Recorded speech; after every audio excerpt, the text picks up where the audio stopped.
Bismillahirrahmanirrahim. Assalamualaikum warahmatullahi wabarakatuh. Innal hamdalillah nahmaduhu wa nasta'inuhu wa nastaghfiruh. Asyhadu an la ilaha illallah wa anna Muhammadan abduhu wa rasuluh. Allahumma shalli wa sallim wa barik ala nabiyyina Muhammad wa ala alihi wa sahbihi ajma'in, amma ba'd.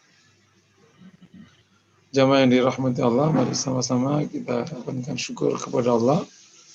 Pagi hari ini kita bisa bersama di Majelis Formula Hati, semoga diterima Allah SWT. Sebelum materi, mari sejenak bersama surat Luqman ayat 19 ya. A'udzubillahi minasyaitonirrajim. Waqsid fi masyyika waghdud min sautik inna ankaral aswati la sautul hamir. Sedanglah dalam berjalan atau rendah hatilah dalam berjalan. Waghdud min sautik, rendahkanlah dari suaramu. Inna ankaral aswati la sautul hamir. Sesungguhnya suara yang paling buruk itu adalah suaranya himar. Ayat ini menjelaskan salah satu nasihat Luqman yang juga akhirnya diangkat Quran. Setelah bicara tentang yang pokok-pokok di atas, bicara tentang etika-etika yang sehari-hari. Setelah bicara tidak boleh sombong, ini sudah mulai agak lebih teknis lagi. Waqsid fi masyik, sedanglah dalam berjalanmu. Ada dua makna di dalam waqsid. Maknanya waqsid yakni sedang, yakni tidak terlalu cepat, yakni sedang. Tentu kata sedang ini tidak terlalu cepat dan juga tidak terlalu lambat. Lambat sekali jelek, cepat sekali ya jelek.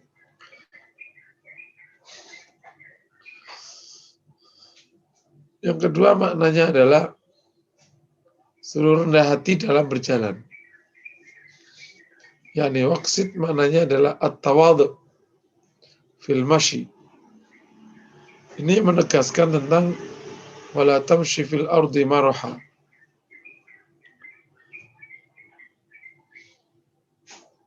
Nah, yang dimaksud kalau makna pertama waqsid sedang, ini bisa mengikuti jalannya Rasulullah. Rasul itu kalau jalan seperti menuruni bukit. Yani agak cepat. Bukan cepat sekali, tapi juga bukan lambat sekali. Itulah jalan sedang yang dimaksudkan di ayat, yakni persis jalannya Rasulullah SAW. Itu pas banget.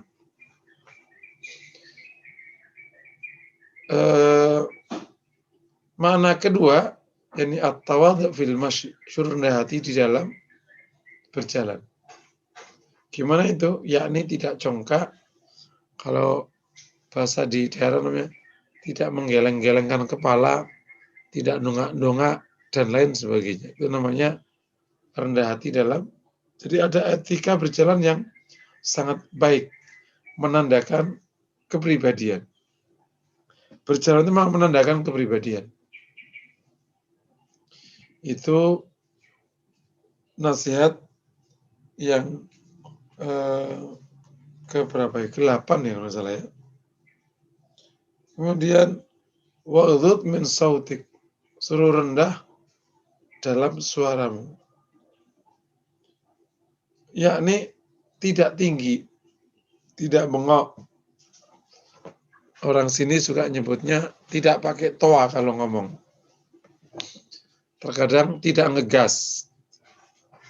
Ini emang bagian dari etika, karena ngegas, bengok, pakai toa, itu suara buruk. nggak enak di telinga, nggak enak di dalam etika, menyakiti, dan tampak sekali tidak bisa menjaga emosi. Muslim tidak begitu, suaranya rendah. Waghdud min sautik. Contoh konkretnya Rasulullah SAW. Kata Anas tentang Rasulullah, wala sakhaban fil aswaq. Nabi tidak teriak di pasar. Di pasar saja nggak teriak, apalagi tidak di pasar. Yang suaranya rendah. Latihan suara rendah. Memang kalau nggak biasa rendah, memang ngapa-ngapain ngegas. Gitu. Jadi perkara biasa aja ngegas.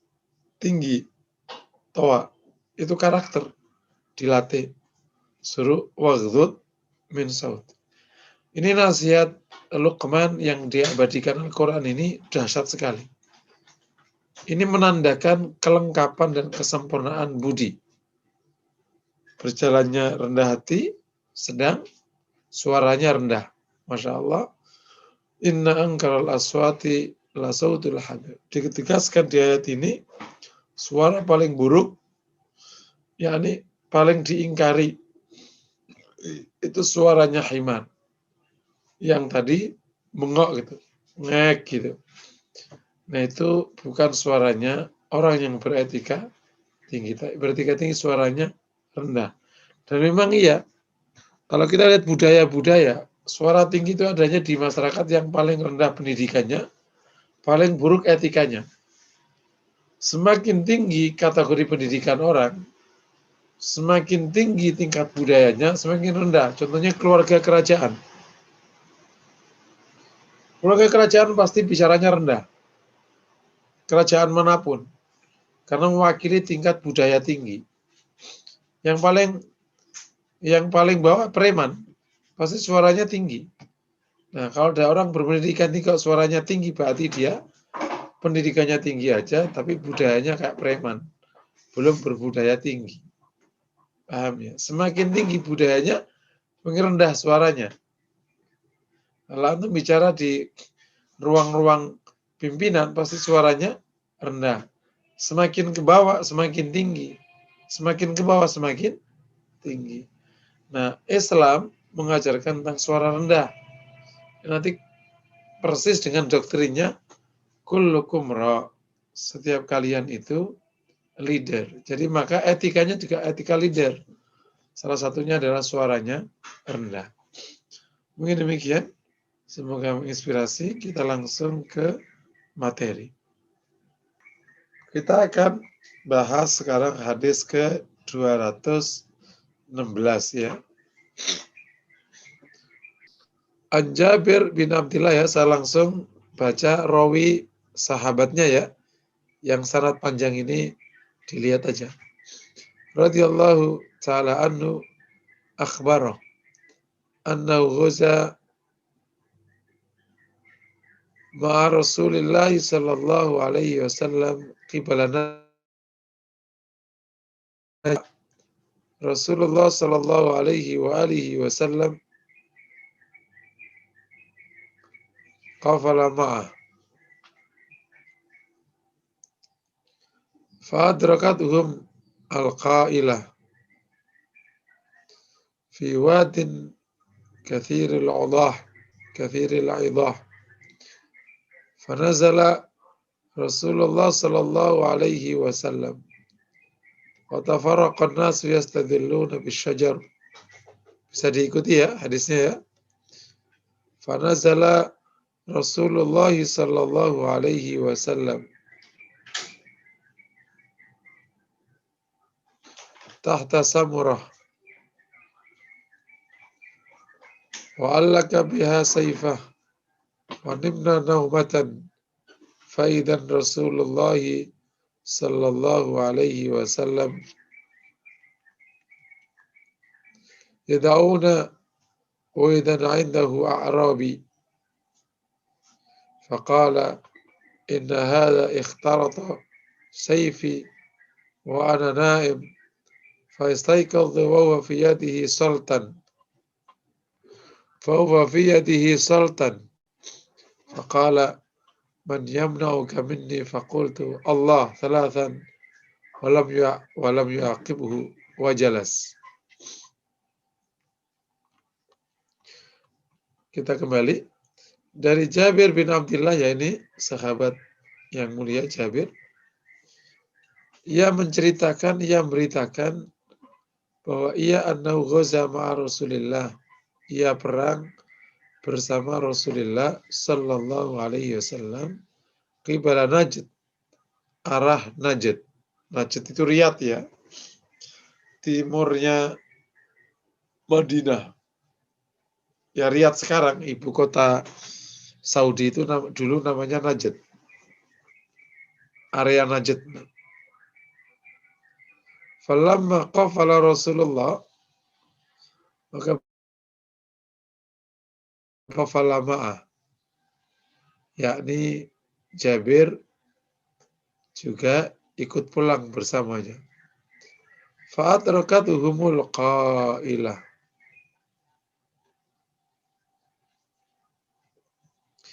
maka sampailah tiba waktu qailulah, istirahat siang. Fi wadin kathiril ulah, di sebuah lembah yang banyak pohonnya. Fanazala Rasulullah SAW wa tafaraqna yastadilluna bisyajar. Maka orang-orang turun dan orang-orang berpencar nyari teduhan pohon. Nyari teduhan di bawah pohon. Fanazala Rasulullah SAW tahta samurah. Nabi turun di bawah pohon samurah. Ini nama pohon ya. Seperti apa saya juga belum pernah lihat itu, mana pohon samurah di sana itu.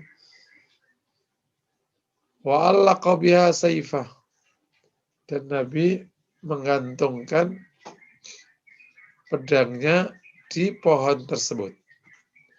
Wa nimna naumah, dan kami tidur sejenak. Faidan Rasulullah sallallahu alaihi wasallam, dan tiba-tiba Rasul itu memanggil kami, yad'una. Wa idan inda Arabi, dan di situ sudah ada seorang Badui.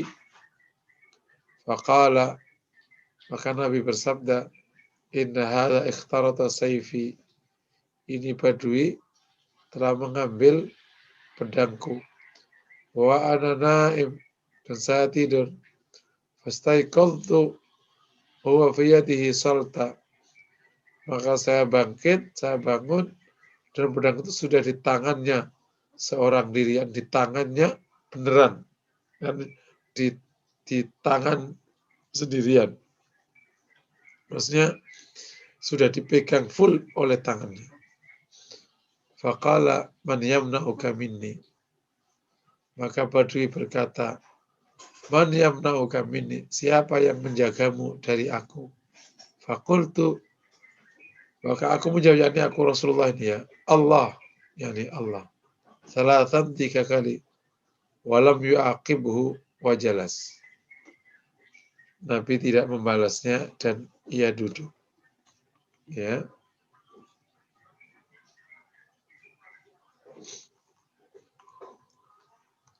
Ini hadis menjelaskan tentang kisah kecil tentang Rasulullah SAW pulang dari perang di Najd. Ya, jadi dari hadis ini kita dapat banyak pelajaran. Yang pertama tentang kuatnya dan sempurnanya tawakal Rasulullah Sallallahu Alaihi Wasallam. Ya, tampak sekali pedang itu sudah ditodongkan ke Rasulullah, dan Rasul dengan sangat tenang mengatakan Allah, gitu ya. Ini juga menjadi pelajaran kita semua untuk belajar tawakal secara sangat baik. Bagi yang mengikuti kajian atau kuliah formula hati tadi malam, kita sedang bahas tema ini. Insya Allah akan dibahas lebih lengkap nanti di pertemuan berikutnya. Ini tawakal ini penting sekali bagi para penyeru agama, para pejuang, mujahid dakwah yang terkait dengan agama dan bahkan urusan apapun. Kenapa? Karena akan mendorong kita melangkah lebih baik, lebih tenang, lebih ringan dan seterusnya. Ya, kesempurnaan tawakal Rasulullah Shallallahu Alaihi Wasallam. Yang kedua juga menunjukkan tentang ketenangan, keberanian Rasulullah Shallallahu Alaihi Wasallam. Ya, ancaman yang sudah di depan mata itu dengan tenang Nabi menjawab Allah, tidak gelisah, tidak takut dan sebagainya. Ini juga menjadi teladan, contoh bagi kita semua.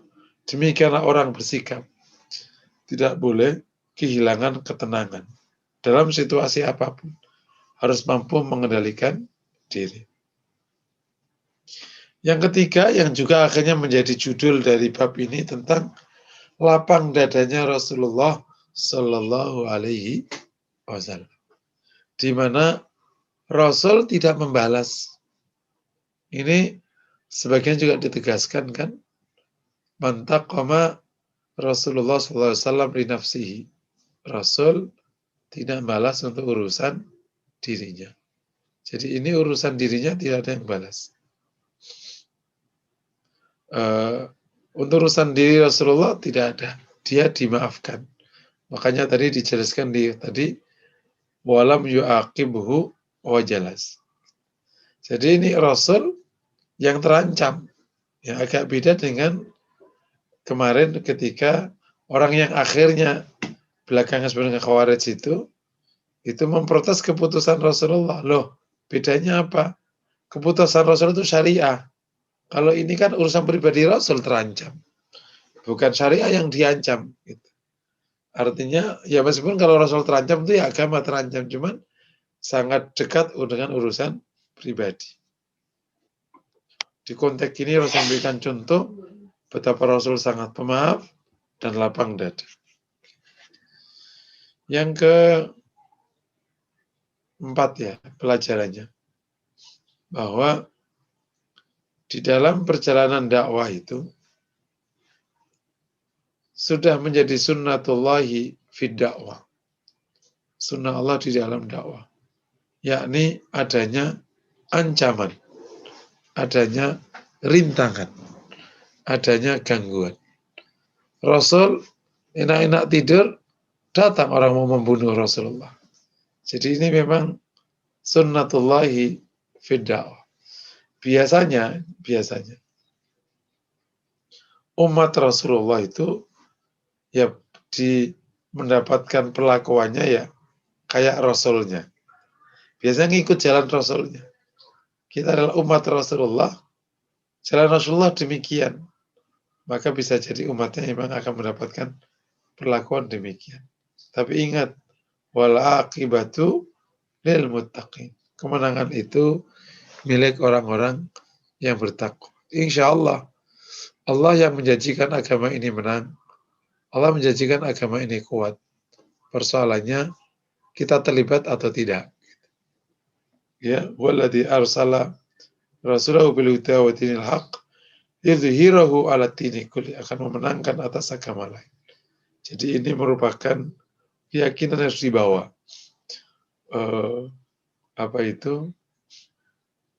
Wallahu mutimmu nuri. Allah menyempurnakan cahayanya. Kita perjalanan keempat ya selalu akan ada gangguan, bahkan ancaman terhadap para penyeru dakwah. Pelajaran kelima.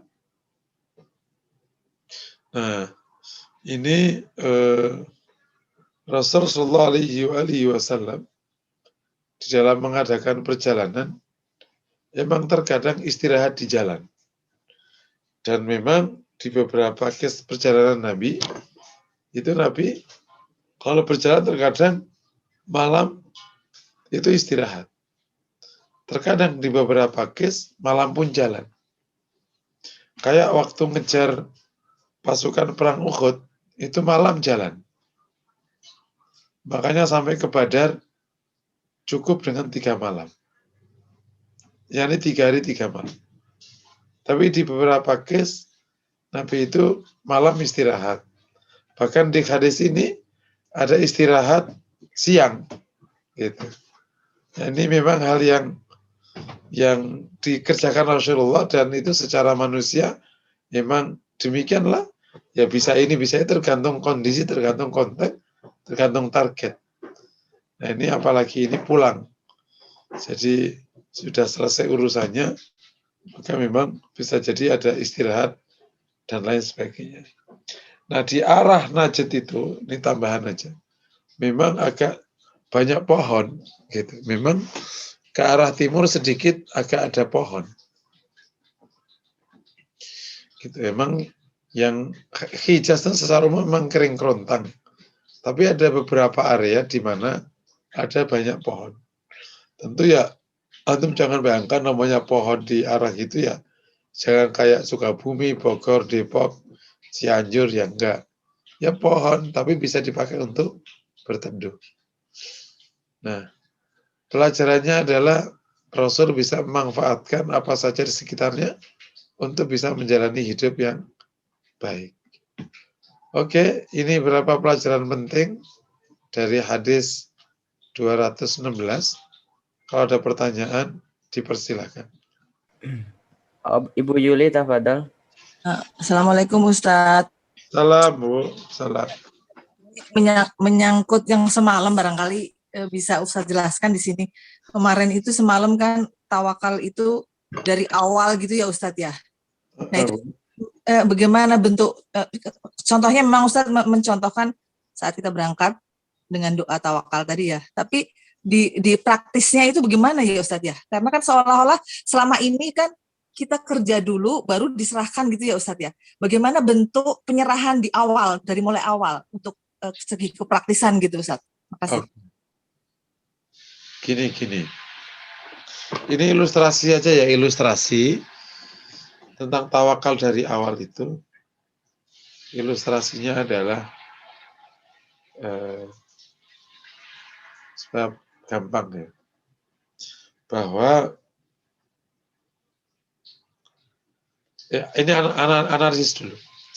Bahwa usaha yang Allah izinkan kita kerjakan dan akhirnya diperintahkan kita untuk mengambil kerja itu, usaha itu, sebenarnya kalau dibanding dengan variabel lain yang tidak dikasihkan aksesnya kepada manusia, atau manusia punya keterbatasan mengakses itu, jauh lebih banyak. Ya, contoh, orang nyari rizki, yang di dalam kendali dia itu kan badannya, terus apa? Badannya, temennya, mitranya, kan bukan dalam kendali dia. Untuk mendapatkan, katakan, kerjaan, itu kan ada pimpinan, ada perusahaan. Perusahaan itu tergantung ke supplier. Tergantung kemana? Ke konsumen. Kita sendiri ketika berangkat ke kantor itu, ternyata tergantung ke kendaraan. Tergantung, jadi yang dalam kendali kita istilahnya. Atau dengan bahasa lain, yang Allah izinkan di dalam kita mengendalikan itu kan sedikit. Sehingga dari awal diserahkan kepada Allah. Nah, yang di ruang usaha kita itu, kita usahakan. Gitu ya. Itu gambarannya. Apa ilustrasi, apa analisisnya. Nah, gambaran konkretnya supaya bisa tawakal itu kayak petani. Yang paling gampang itu petani. Petani itu kalau ke sawah,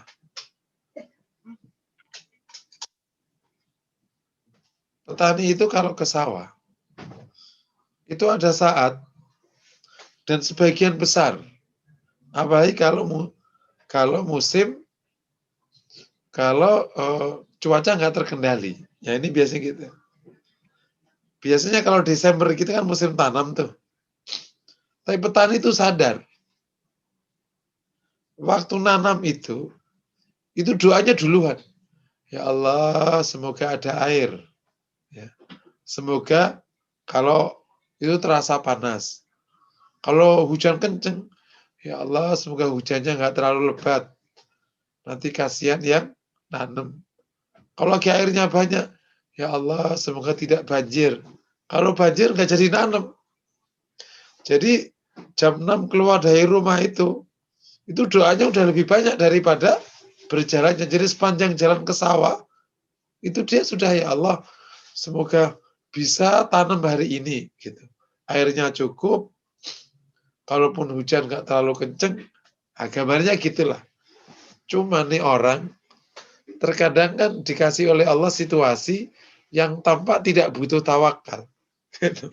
Padahal kan itu kira-kira gambarannya. Jadi kayak Pak petani ketika mau cocok tanam itu udah tawakal duluan itu. Bahkan waktu dia nanam itu masih deg-degan apakah nanam ini bisa berjalan apa tidak, tergantung lah. Kalau airnya war, sering kan udah ditanam, si para pekerjanya keluar, langsung disapu sama banjir, hilang. Besok nanam lagi, ulang tuh biasanya. Atau dibalik, kadang seminggu udah ditanam, banjir. Habis banjir seminggu, kering, mati semua, tanam ulang. Jadi makanya dia deg-degan terus. Nah itu contoh tawakal dari awal itu begitu. Wallah a'lam bishawab. Ustadz, jadi bentuknya dalam bentuk doa gitu ya Ustadz ya? Itu salah satu bentuknya. Tapi kan doa itu kan sebenarnya bukan hanya untuk doa itu kan bukan hanya ekspresi tawakal, bisa minta, bisa apa gitu. Tapi biasanya kalau orang tawakal itu kan kadang akhirnya pada berdoa. Ya Allah ini biasanya kalau komunikasi dengan Allah kan akhirnya bentuknya doa. Tapi ya bukan hanya doa di hatinya. Tawakal itu kan sifat hati. Doa itu kan perbuatan. Dua hal berbeda ya. Ya. Sifat hati yang diserahkan ya Allah. Jadi lebih memunculkan rasa ketergantungan begitu ya, kecilnya Betul. kita, sehingga saat itulah muncul kepasahan pada Allah gitu ya Ustaz. Itu di-maintain setiap saat, katakanlah gitu ya Ustaz ya? Iya betul. Di kondisi apapun Setiap gitu ya Ustaz. saat bersama dengan ketika kalau dalam konteks nyari kerja ya bersamaan dengan kerja. Gitu. Jadi waktu kerja ini awas, tidak mengandalkan dirinya, tapi mengandalkan Allah. Gitu. Masya Allah, semoga Allah mudahkan. Ya Ustaz, syukur Ustaz. Tapi itu ya, kalau nanti Bapak Ibu coba, biasanya Allah kasih kok, kasih hikmah-hikmah ya. Coba latihan dari awal, diserahkan pada Allah. Itu enak, serius. Jadi itu urusan apapun, sekedar ini ya. Kan kalau kita ngaji, kalau di konteks kita ngaji ya, yang membuat hidayah itu kan bukan cara kita ngaji kan. Nah kalau kita dari awal ya Allah, semoga pengajian ini Kau berkahi, para pendengar ini bisa mendapat hidayah lewat pengajian ini. Itu beda rasanya kalau kita ngaji tanpa ditawakalkan. Itu contoh kecil aja. Wallahu a'lam bishawab. Sekarang kita lanjut 217 ya. Ini An-Nabi Hurairah radhiyallahu taala anhu qala Ja'at Tufailu bin Amr At-Tausi ila Rasulillah sallallahu alaihi wasallam faqala Ya Rasulullah inna dausan qad asad wabat fad'ullaha alaiha fastaqbala Rasulullah sallallahu alaihi wasallam al-qiblah wa rafa'a yadayhi faqala an-nas halakat daus Faqala Allahumma hdi dausan wa'ti bihim. Dari Abu Hurairah radhiyallahu taala anhu, ia berkata, Tufail ibn Amr at-Tausi datang ke Rasulullah sallallahu alaihi wasallam. Faqala, maka ia berkata, ya Rasulullah, yang artinya, ya Rasulullah, sungguhnya Bani Daus itu telah maksiat dan membangkang. Fad'ullah alaiha, doakanlah atasnya. Yakni maknanya, kalau dalam bahasa Arab itu, Fad'ullah alaiha, kalau pakai ala, maknanya doa buruk. Kalau Fad'ullah laha, itu doa baik. Itu bahasa Arab itu memang memiliki nilai unggul ya. Jadi ada kalimat-kalimat yang simple yang sudah langsung tahu maknanya.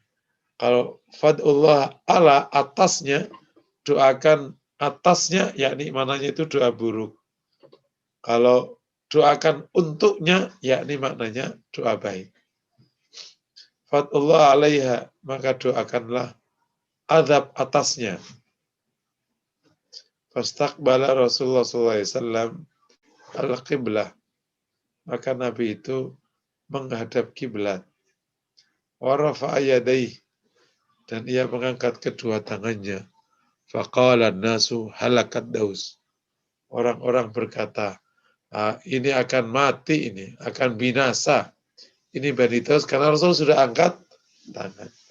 Faqala, maka Nabi berdoa, Allahumma hdi dausan wa'ti bihim.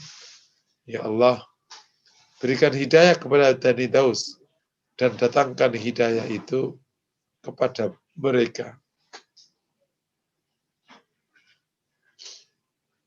Ini kisah luar biasa, sepenggal kisah Tufail datang ke Rasulullah menjelaskan tentang kabilahnya. Ya, dia kan dari Bani Daus ya, yang sudah membangkang dan maksiat. Meskipun di sini tidak dijelaskan bentuk maksiatnya ini apa. Apakah meninggalkan sholat atau tidak mau zakat, tapi yang jelas mereka maksiat dan membangkang dari taat kepada Allah. Maka Tufail meminta, doakan binasa saja ya Rasulullah. Mungkin Tufail sendiri udah punya ngadepin kaumnya. Hadaplah ke Rasulullah agar binasa itu. Dan Rasul betul merespon permintaan doa itu. Rasul langsung ngangkat tangan dan menghadap kiblat. Wah, ya Rasul kalau ngangkat tangan ini bahaya ini kan. Maka orang langsung mengatakan halakat daus. Binasa ini Bani Daus. Tapi ternyata Rasul doanya bukan doa kebinasaan, tapi doa hidayah. Allahumma hdi dausan wa'ti bihim. Berikan hidayah kepada Bani Daus dan datangkan hidayah itu kepada mereka. Pelajarannya ya. Yang pertama, bahwa melapor ke pimpinan tentang kondisi area yang kalian hadapi itu baik. Ini akhirnya juga menjadi tradisi di medan apapun. Medan dakwah, bisnis, sosial, apapun. Seseorang yang berada di area tertentu baik melapor jika ada sesuatu yang perlu disampaikan kepada pimpinan. Ini Tufail melaporkan kondisi kabilahnya yang sudah maksiat dan membangkang. Dilaporkan ke Rasulullah SAW. Ini tidak dianggap ghibah, juga tidak dianggap memfitnah. Ini laporan supaya nanti ada solusi. Tentu laporan harus benar. Jangan sampai belum benar dilaporkan. Nanti jadi fitnah. Tapi melaporkan keadaan itu benar, dapat diizinkan. Terkadang kan lapangan, kamu sih lo lapor sih jadi ribet nih. Enggak, kalau ada masalah, biar pimpinan yang bisa membantu menyelesaikan. Yang kedua, respon Rasulullah yang cepat tadi itu juga menjadi pelajaran. Agar kalau ada laporan-laporan tentang sesuatu, apalagi yang buruk, responnya harus cepat. Jangan lelet. Gitu. Leader itu cepat. Cepat ambil keputusan, cepat ambil tindakan. Gitu. Jangan lelet. Rasul itu cepat sekali. Kita ini lelet. Rapat aja bertahun-tahun. Gitu. Untuk bikin sesuatu itu rapatnya panjang. Panjang. Jadi apa eksekusi itu nggak cepat. Nah, saya berharap teman-teman di Formula Hati itu latihan bertindak cepat. Gitu. Dan salah satu tipnya, kalau engkau menerima ketidaksempurnaan, insya Allah tindak cepat. Keliru lebih bagus daripada tidak sama sekali. Ya, mendingan bertindak keliru daripada tidak pernah bertindak karena takut salah. Nanti kalau ada yang salah diperbaiki.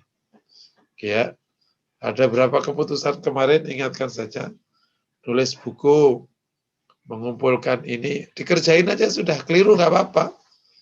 Gitu. Nanti kita cetak sambil keliru, nggak apa-apa.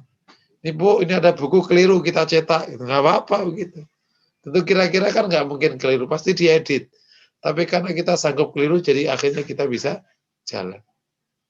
Merespon cepat, langsung direspon, Rasul mengangkat. Tentu, mengulangi lagi, tidak harus keliru dibiarkan. Tapi biasanya orang yang saking takutnya tidak sempurna itu akhirnya tidak ada eksekusinya. Akhirnya karyanya sedikit. Kita ingin orang Formula T banyak karyanya. Berat, cepat. Nah, insya Allah. Oke ya. Makanya permohon ini, teman-teman mohon, semoga pada ikut.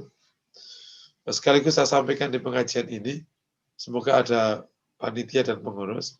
Kita sebaiknya rapat mingguan, supaya cepat menyempurnakan yang Majelis Formula Hati itu, timnya supaya solid, terus tim Formula Hati Institute solid, kemudian nanti kalau udah solid, kita akan langsung ke perhimpunan Formula Hati, supaya nanti jadi amal soleh langsung.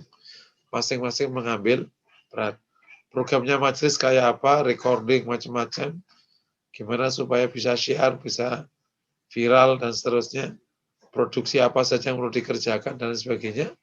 Sementara yang Formula Hati Institute mulai ada pendaftaran untuk kuliah keluarga angkatan kedua, sambil juga menyusun kuliah-kuliah yang lain. Bahkan semoga bisa nyusun kuliah formal di tahun depan atau 2 tahun yang akan datang. Ini semua perlu langsung dikerjakan. Insya Allah kalau biasa cepat, latihan cepat, bisa. Tidak merasa terburu-buru. Oke ya, ini Rasul berikan contoh, Rasul merespon cepat. Yang ketiga, bahwa Nabi ternyata memilih doa baik. Bukan doa dijatuhkannya azab atas mereka. Tapi doa tentang hidayah. Nah, ini menjadi pilihan doa. Kita kalau mendapat perlakuan buruk atau ada perkara buruk di area kita, ada 2 pilihan doa. Bisa kita mendoakan buruk, bisa mendoakan baik.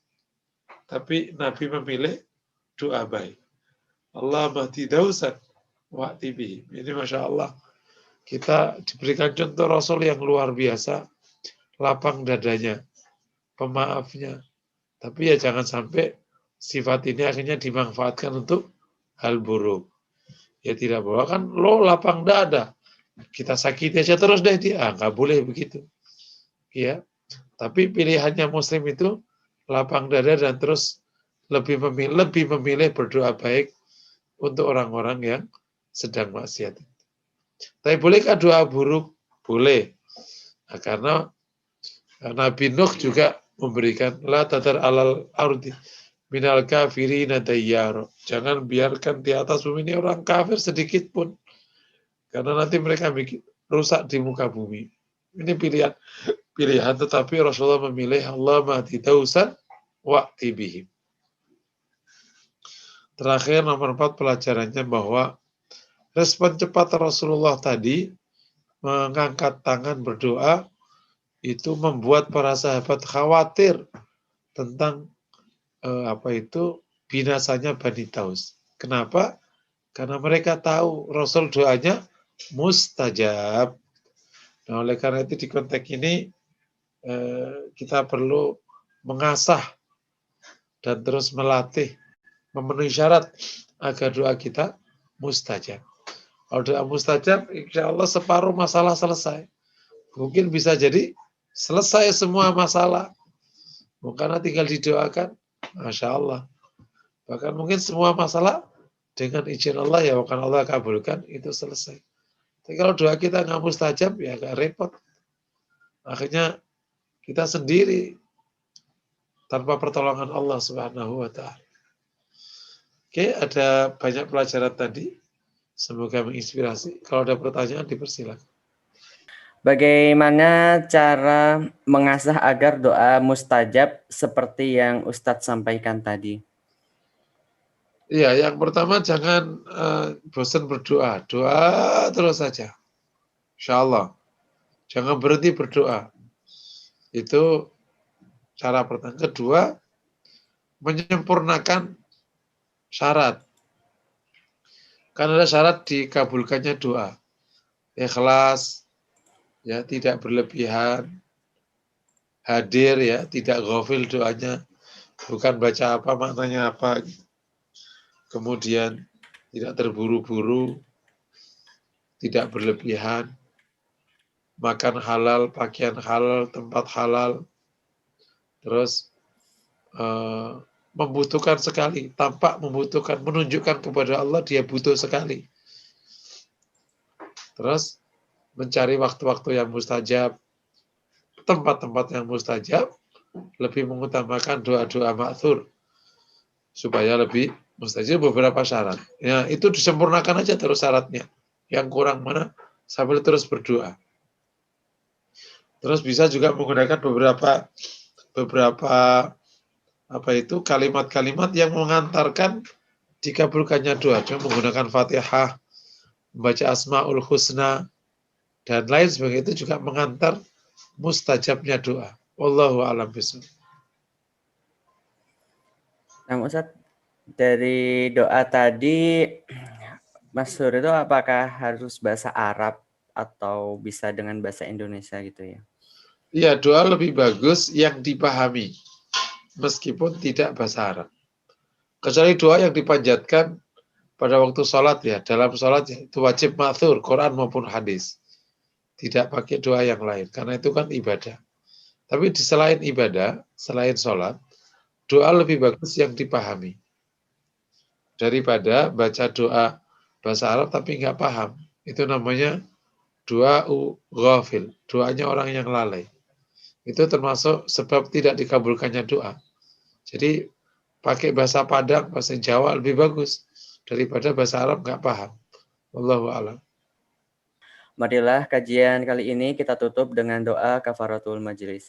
Subhanakallahumma bihamdika asyhadu an la ilaha illa anta astaghfiruka wa atubu ilaik.